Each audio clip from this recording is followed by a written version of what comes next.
नमस्कार मित्रांनो, आज आपण अग्निवीरचा पेपर 3 बघत आहोत। याच्या आधी आपण 2 व्हिडिओ बनवलेले आहेत जे की तुम्ही आतापर्यंत बघितले नसतील तर ते अवश्य बघा, कारण की त्याची लिंक मी डिस्क्रिप्शन बॉक्समध्ये दिलेली आहे। तर आजचा आपला तिसरा व्हिडिओ आहे। प्रश्न पहिला आहे, इथे ने पाहिजे। ए ने एक वस्तु 200 रुपयाला खरीदी तथा 158 रुपये में बेच दी तो हानि कितनी % हुई। हिंदीमधून आहे पण मी याचं सोल्यूशन मराठीमधून देईल। तर आपली खरेदी किंमत आहे 200 रुपये आणि ती त्याने 198 रुपयाला विकली। याचा अर्थ काय की 2 रुपये हा नफा झाला, 2 रुपये हा तोटा झाला, कारण की 200 रुपयाची वस्तू 198 ला विकली म्हणजे 2 रुपये तोटा झाला। पण आपल्याला किती टक्के तोटा झाला असं विचारलेलं आहे। तर सर्वप्रथम जी खरेदी किंमत असते का ती छेदस्थानी लिहितात, त्यानंतर जेवढा काय नफा होतो का तो अंशस्थानी आणि गुणिले 100 करायचा। आता या ठिकाणी जर का तुम्ही काटाकाटी केली तर तुम्ही इथे बघू शकता, हे 2 शून्य आणि हे 2 शून्य कट झाले, बे एक बे म्हणजे या ठिकाणी 1 राहिला। याचाच अर्थ काय की 1% हा तोटा झाला। पर्याय क्रमांक 3 आपला राईट आन्सर असेल। त्यानंतर पुढचा प्रश्न आहे, 9,000 रुपये की राशि का 8% लाभ से धन क्या होगा। म्हणजे सरळ 9,000 रुपयाची जी काही किंमत आहे तिचे 8% जर लाभ नफ्याने विकली तर किती धन प्राप्त होईल, म्हणजे किती नफा होईल असं विचारलेलं आहे। तर सर्वप्रथम आपण 9,000चे 8% काढून घेऊयात। जर 9,000चे 8% काढले तर या ठिकाणी 0 0 कट, 9 8 72 हा 0 ॲज इट इज, म्हणजे त्याला 720 रुपये हा नफा झाला। पण 720 रुपये कशावरती नफा झाला, 9,000वरती। मग 9,000मध्ये हे 720 ॲड केला, तुमचं उत्तर येतं 9,720, पर्याय क्रमांक 1। पुढचा प्रश्न, 90 किमी मीटर में बदलिए, म्हणजे 90 किलोमीटर आहे हे मीटरमध्ये कन्वर्ट करायचं असं विचारलेलं आहे। तर या ठिकाणी कन्वर्ट करण्यासाठी 90ला फक्त 5 छेदस्थानी 18ने भागत असतात। तर या ठिकाणी 18 पंच 90, 5 गुणिले 5, 5 5 25, पर्याय क्रमांक 2 हे आपले योग्य उत्तर असेल। पुढचा प्रश्न, x बरोबर 1 तो रैखिक समीकरण 2x + 3 का मान क्या होगा। म्हणजे x बरोबर जर का 1 असेल तर हे जे काही समीकरण दिले याची किंमत आपल्याला विचारलेली आहे। तर आपण सरळ या ठिकाणी 1च्या जाग्यावरती 1 ठेवूयात, म्हणजेच 2 गुणिले 1 + 3 बरोबर किती, बे 1 बे + 3, 3 आणि 2 5, म्हणजे आपल्या प्रश्नाचं उत्तर येईल पर्याय क्रमांक 2। या ठिकाणी पुढचा प्रश्न आहे, वर्गमुळात 64 वर्गमुळात 25 या ठिकाणी यांची वजाबाकी विचारलेली आहे। तर वर्गमुळात जर का 64 असेल तर त्याचं वर्गमूळ होतं 8 वजा जशाल तसं, 25 जर वर्गमुळात असेल तर त्याचं वर्गमूळ येतं 5, म्हणजे 8 मधून 5 गेले, राहिले फक्त 3। आपलं उत्तर आहे पर्याय क्रमांक 2। मित्रांनो, अग्निवीरसाठी अतिशय सोपे प्रश्न येतात, त्यामुळे ही सिरीज मी कंटिन्यू करतोय जोपर्यंत अग्निवीरचे पेपर स्टार्ट होत नाहीत तोपर्यंत। तुम्ही या व्हिडिओचा नक्की फायदा घ्या। पुढचा प्रश्न आहे, a चा 9वा घात भागाकारात a चा 7वा घात।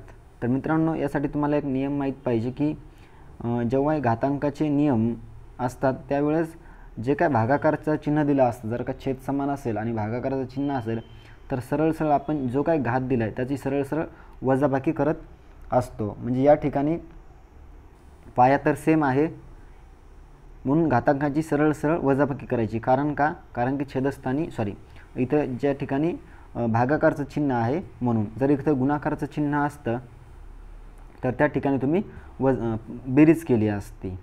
मग आता सरळ पाया जर का समान असेल तर 9 - 7 जे की येतं 2, पर्याय क्रमांक 4। आता या ठिकाणी जर का प्लस असतं तर 9 + 7 ते येतं 16, पर्याय क्रमांक 1, म्हणजे तुम्ही फरक समजून घ्या।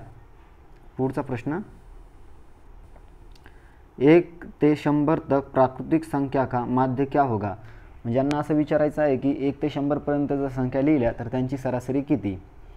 तर मित्रांनो सरासरी काढण्यासाठी काय असतं की पहिली संख्या प्लस शेवटची संख्या छेदस्थानी 2, म्हणजे इथं येणार 101 छेदस्थानी 2 म्हणजेच 50.5.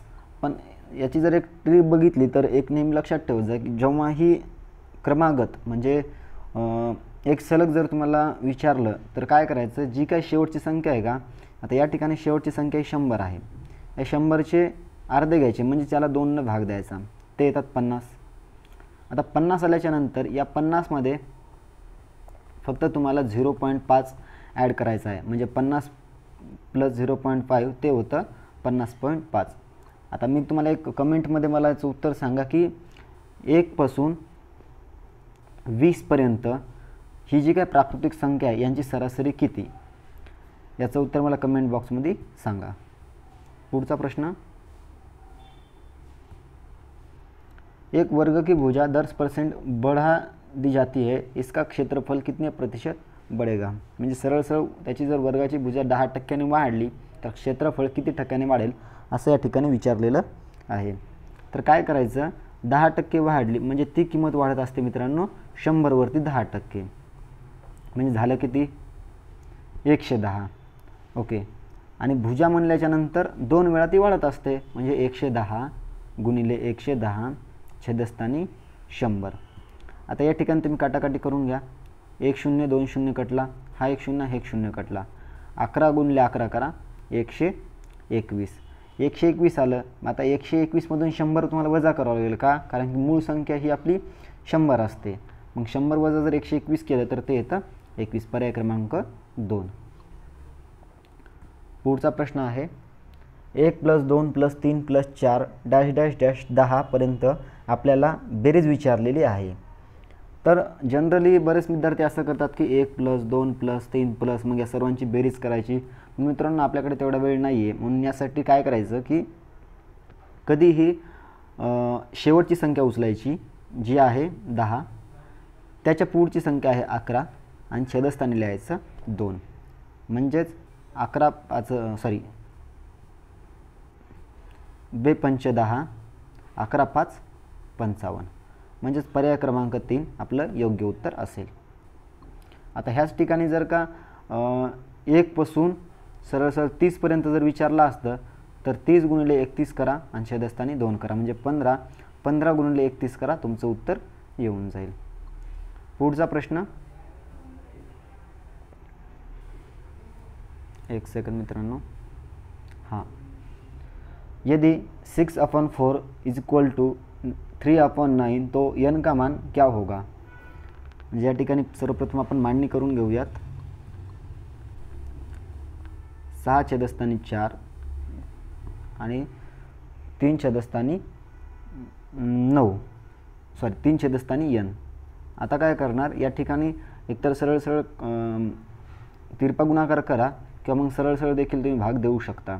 जर सरळ जर भाग द्यायचा असेल तर 3 1 3 3 2 6 2 1 2 2 2 4, म्हणजे उत्तर किती येणार 2. जर का तुम्हाला असं समजत नसेल तर असं देखील करू शकता, 4 गुणिले 3 आणि इकडे 6, म्हणजे 3 1 3 3 2 6 2 1 2 2 4, पर्याय क्रमांक 1 आपलं राईट आन्सर असेल. तर या ठिकाणी मित्रांनो आज आपण फक्त 10 प्रश्न बघितलेले आहेत. उद्याच्याला 15 प्रश्नांसाठी एक अत्यंत महत्त्वाचे प्रश्नांचा व्हिडिओ तुमच्यासाठी घेऊन येईल. व्हिडिओ आवडला असेल तर लाईक करा, शेअर करा. थँक्यू.